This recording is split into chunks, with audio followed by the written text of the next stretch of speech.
The word today may not be familiar to you, but the concept should be. It's found in the Bible, which, by the way, is the greatest leadership, mental fitness, personal development, and instruction manual you can study for living your best life. Hey friends, it's Chad Husted with TeamQuadzilla.com, here to share a mental fitness thought of the day, because we know that healthy living starts between your ears. Honestly, Plankeye isn't even a word. But that doesn't matter anymore, does it? We're making up new words all the time. But Plankeye is the name of a 90s alternative rock band. You should look them up. So anyway, that's the word for today, is Plankeye, and it describes the story Jesus shares in Matthew 7, verse 3 to 5, to address the common issues of judging others. Our natural human ego is pro at pointing out the flaws and mistakes of others, judging and condemning them, figuratively shaking their finger at them, all the while being completely oblivious to our own flaws and mistakes.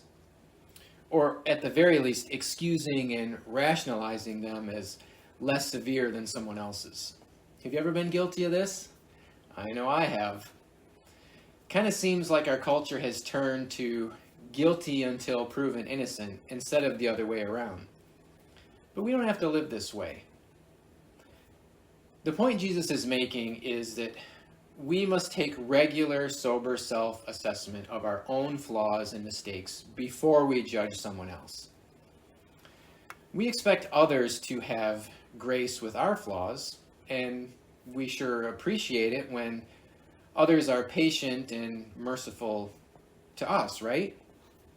Well, Jesus is saying that we must address our own flaws first, for this is how we want to be treated. So let's be people who take 100% ownership of our flaws and failures, because we aren't as great as we think we are, and no matter how good we might be, we can always be better because none of us is perfect. You see, we often judge ourselves by our intentions, but we judge others by their actions. And this is how we often excuse our bad behavior. We say things like, well, that's not what I meant, or you're taking it the wrong way. So let's stop making excuses for our flaws, failures, and mistakes. Let's own our mistakes, make sincere apology wherever needed, and work to grow and be better. So, one more thought about Plankeye.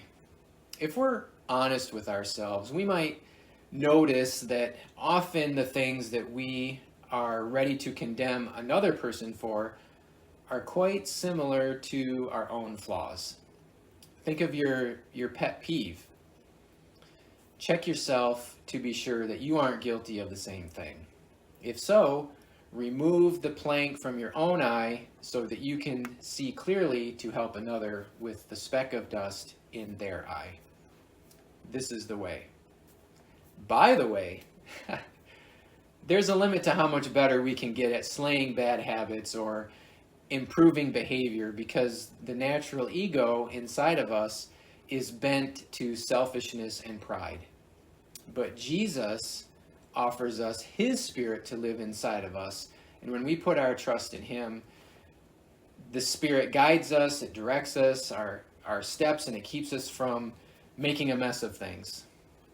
Do you have God's Spirit living inside you to guide your steps, words, and thoughts? It's available to all, anytime. And I'd love a chance to help you get acquainted with Jesus, so let's talk about it. Thanks everybody for watching your Team Quadzilla Mental Fitness Thought of the Day.